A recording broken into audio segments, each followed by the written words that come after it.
अगर आप भी अपने क्लाइंट को स्केच कुरियर करते हो तो इस वीडियो को स्किप मत करना। एक छोटी सी पैकेजिंग मिस्टेक आपका पूरा आर्टवर्क क्लाइंट तक खराब करके पहुंचा सकती है और उसके साथ साथ आपकी रेपुटेशन भी। आपका आर्टवर्क सेफ पहुंचे तो ये 9 कुरियर मिस्टेक्स आपको आज ही अवॉइड करनी होंगी। और लास्ट की 2 कुरियर मिस्टेक्स बहुत इंपॉर्टेंट है, तो वीडियो को एंड तक देखना। Hello everyone, this is Shivani Vishwakarma and welcome back to art spot. Beginner हो तो ये वीडियो तुम्हारे लिए है, क्योंकि इन फ्यूचर तुम भी कमीशन वर्क्स करोगे, नेशनल शिपिंग और धीरे धीरे इंटरनेशनल शिपिंग तक करोगे, तो ये सारी मिस्टेक्स तुम्हें भी अवॉइड करनी होंगी। Mistake number 1, not using fixative spray. आप खुद सोचो, आपने मेहनत लगा के बहुत घंटों तक एक आर्टवर्क कंप्लीट किया और सिर्फ आपने स्प्रे नहीं किया, उसकी वजह से आर्टवर्क आपका पूरा बेकार होके पहुंचेगा। वहां पे ऐसा लगेगा क्लाइंट को कि उसने पैसे पे किए और फिर भी उसको रिजल्ट नहीं मिला। देखो, डजेंट मैटर आप एक बिगिनर हो या फिर एक एडवांस लेवल के आर्टिस्ट हो, आप छोटे आर्टवर्क्स बना रहे हो या फिर बड़े आर्टवर्क्स बना रहे हो,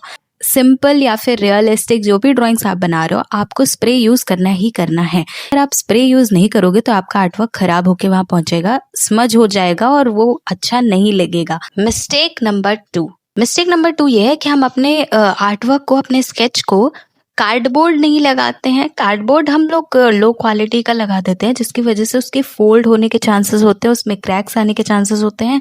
प्लस हम कोई नॉर्मल पन्नी लगा देते हैं, जिसकी वजह से हमारा आर्टवर्क खराब हो जाता है। अगर आप अच्छी कुरियर सर्विस लेते हैं तो मे बी आपके आर्टवर्क के सही सलामत पहुंचने के चांसेस रहते हैं। बट अगर आप पोस्ट कुरियर कर रहे हैं, यानी गवर्नमेंट साइड से कर रहे हैं, तो उस पर आपकी सेफ्टी आपको खुद देनी पड़ेगी। आपको उस पर बटर पेपर लगाना पड़ेगा, प्लस उसके साथ साथ एक ऐसा कार्डबोर्ड जो क्वालिटी वाइज काफी अच्छा हो, क्योंकि अगर वो मुड़ गया और उसमें क्रैक्स आ गए, इतने घंटों की मेहनत बर्बाद जा सकती है। तो इसीलिए उस पर बटर पेपर लगाना मत भूलना, और उसके साथ साथ कार्डबोर्ड भी अच्छी क्वालिटी का लगाना। ये मत सोचो कि आपने क्लाइंट ने बहुत अच्छे पैसे नहीं दिए हैं तो इसलिए मैं ऐसे ही भेज देता। आपको क्लाइंट को पूरी सेफ्टी के साथ आर्टवर्क डिलीवर करना है। मे बी वो क्लाइंट आपको अभी हाई पे नहीं कर रहा है, आपका आर्टवर्क देख के ऐसे ही वो दे रहा है, बट अगर वो देखेगा कि आपने कम पैसे में कितनी अच्छी क्वालिटी दी है तो इन फ्यूचर वो आपका लॉयल कस्टमर रहेगा। जितनी भी पेमेंट वो दे, उस चीज में उसके लिए बेस्ट क्वालिटी आपको देनी है। अगर आप चाहते हैं कि आप फ्यूचर में बहुत अच्छे लेवल पर काम कर सके तो हर एक क्लाइंट को इक्वल ट्रीटमेंट देना शुरू करिए। और वीडियो में यहाँ तक पहुंच गए हो तो लाइक, शेयर और सब्सक्राइब कर दो, और इसको अपने और आर्टिस्ट फ्रेंड को भेज दो, सो दैट वो ये मिस्टेक्स ना करें। मिस्टेक नंबर 3, ये मिस्टेक ना बहुत से आर्टिस्ट करते हैं कि वो अपने आर्टवर्क बना लेते हैं और सीधा कुरियर भेज देते हैं। आपको आर्टवर्क बनाना है, उसकी पिक्चर्स लेनी है क्वालिटी वाइज अच्छी। मैं तो कहती हूँ कि आप पूरा प्रोसेस ही रिकॉर्ड करके भेजिए। आप आर्टवर्क लीजिए, उस पे सारी चीजें कीजिए, उसको प्लास्टिक शीट से रैप करिए, उस पे कार्डबोर्ड चढ़ाइए और फिर उसको कुरियर करते टाइम भी वीडियो बना के भेजिए। ये सारे प्रूफ्स आपके पास रहेंगे तो अगर इन फ्यूचर क्लाइंट के पास ऐसा आर्टवर्क नहीं पहुंचता है या डैमेज होके पहुंचता है, आपके पास प्रूफ रहेगा कि आपने अच्छे तरीके से भेजे हैं। तो इसीलिए आर्टवर्क की अच्छी सी फोटोज और उसके प्रोसेस की वीडियोस या फोटोज जो भी आप कर सकते हैं, उसको रिकॉर्ड करके रखिए और क्लाइंट को भेजिएगा इफ नीड पड़ती है। बाकी आप अपने पास रख सकते हैं सेफ्टी पर्पस के लिए। जब तक क्लाइंट तक रिसीव नहीं हो जाता तब तक के लिए रख सकते हैं। Mistake number 4, not weighing the parcel. जब आप पोस्ट ऑफिस जाते हो, वो वहां पर वेट उसका करते हैं, इट्स गुड, ठीक है, बट उससे पहले आप भी एक बार वेट कर लीजिए। बेसिकली ये छोटा सा काम है जो आप कर सकते हैं। इसकी नीड है भी या नहीं भी पता नहीं, बट कर सकते हैं। बट मुझे पॉइंट काफी इंटरेस्टिंग लगा, इसलिए मैंने शेयर किया आपके साथ। मिस्टेक नंबर 5, कि हम में से बहुत से लोग ऐसे होते हैं कि हम उसकी रेसिप्ट संभाल के नहीं रखते हैं। हम कुरियर कर देते हैं और उसकी रेसिप्ट इधर उधर डाल देते हैं, जिसकी वजह से आगे चल के बहुत इश्यूज आते हैं। तो मैं आपको यही सजेस्ट करूंगी, उसकी जो कुरियर करते टाइम जो आपको रिसिप्ट मिलती है वो एट लीस्ट तब तक तो संभाल के रखिए जब तक आपका पार्सल डिलीवर नहीं हो जाता। उसके बाद इधर उधर जाए तो कोई दिक्कत नहीं है। लगता है ना कि इन रेसिप्ट्स को संभाल के रखना चाहिए, या आपके एज अ मेमोरी काम आएगी कि हाँ मैंने इस जगह पे कुरियर किया है।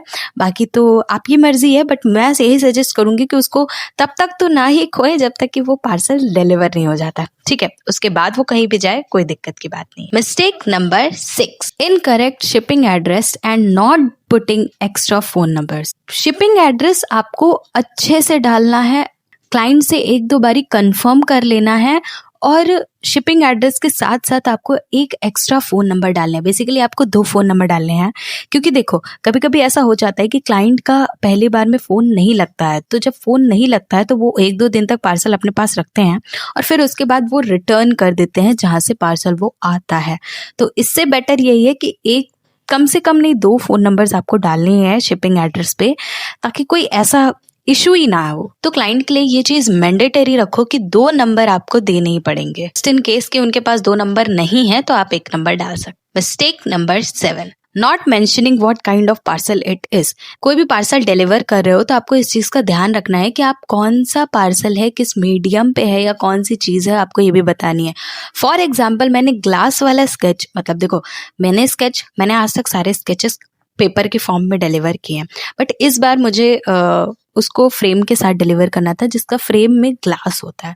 तो इस चीज़ के लिए कि अगर आपका फ्रेम आप चाहते हो सही सलामत क्लाइंट के पास पहुंचे, टूटे ना, तो इसलिए आपको उस पर मेंशन करना पड़ेगा पर ग्लास है, या फिर मतलब आप उसको बता सकते हो कि ये ग्लास वाला आइटम है, तो इसलिए वो उसके लिए एक्स्ट्रा सेफ्टी से रखते हैं और उसके लिए चार्ज भी करते हैं। आई फील लाइक कि आप थोड़े पेमेंट एक्स्ट्रा ले लो, बट ग्लास वाला आइटम है तो उसको सेफली डिलीवर करो। देखो चाहे आप फ्रेम के साथ डिलीवर करो या फिर आप पेपर आर्टवर्क डिलीवर करो, आपको हर एक आर्टवर्क में डू नॉट बेंड का टाइटल डालना है। क्यों? क्योंकि अगर आप ये टाइटल डालते हो या फिर इसको कट करके ऐसे पेस्ट कर दोगे, को पोस्ट कुरियर की जो सर्विसेज होती हैं उसमें बहुत सारे पार्सल होते हैं, उनके पास पार्सल के ऊपर कोई पार्सल रखा होता है, तो इसीलिए वो इस चीज का ध्यान रखेंगे कि ये बेंड ना हो। आपको इन चीजों का ध्यान रखना है। डू नॉट बेंड का लेबल लगा देना है सो दैट आपका आर्टवर्क सेफली आपके क्लाइंट तक पहुंच जाए और आपकी रेपुटेशन भी बच जाए। इस वीडियो में मैंने आपको इतनी सारी चीजें बता दी हैं। आई नो आपको कंफ्यूजन हो रही होगी, इससे बेटर होगा आप एक कॉपी पे पेन से ये सारी चीजें नोट कर लें, क्योंकि अगर आप नोट कर लेंगे तो इन फ्यूचर आपको फिर बहुत सारी वीडियोज नहीं देखनी पड़ेगी।